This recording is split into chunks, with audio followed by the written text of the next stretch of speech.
To prevent the perpetuation of inadequate ideologies, war, conflict, poverty, famine, debt, social stratification, economic downturns, oppressive hierarchies, environmental degradation, and most crime, we must firstly declare the world's resources as common heritage to the entire world's people. We must then remove the money system and bring in a resource-based economy. A resource-based economy is the most sustainable and efficient resource distribution system. It is an intelligent management of the world's resources, with money playing no part.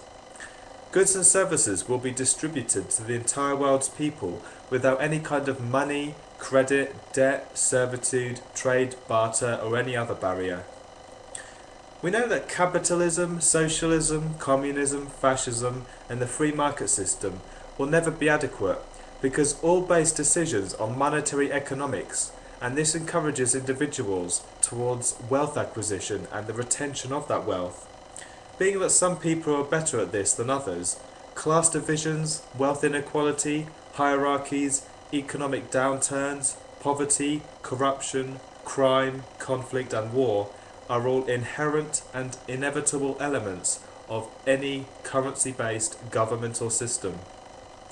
With economic downturns, the needs of the people cannot be met, and consequently, governments have to prioritise, and this usually results in divisions between peoples, which is why fascism and military dictatorships are so common.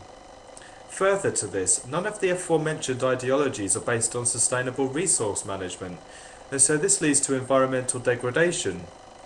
Not only this, but essentially, money is debt. If all global debt was paid off, there would be no money left in the world whatsoever.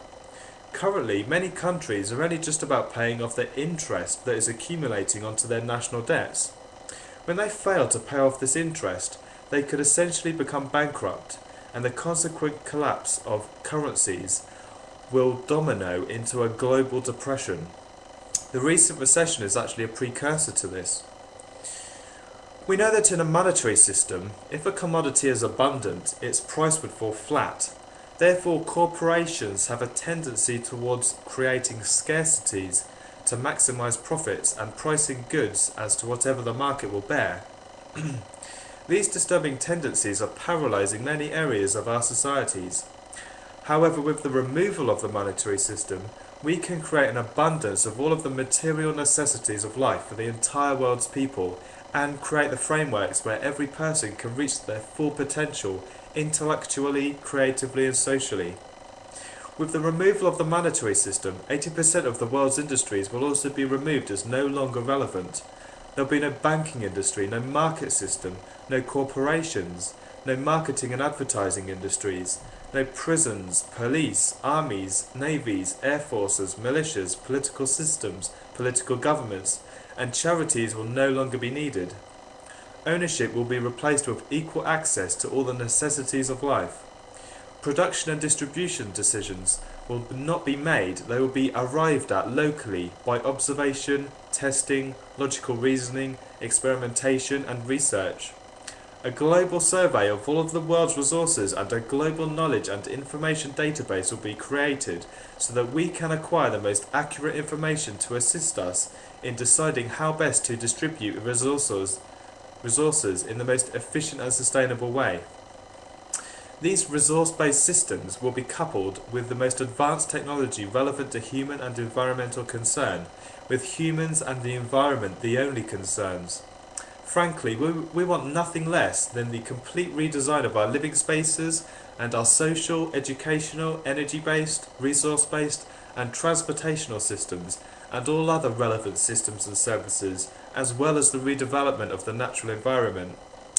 We need to grow out of our infantile dependency of the world and use technology to transition into a symbiotic relationship with nature, giving and taking in equal measure.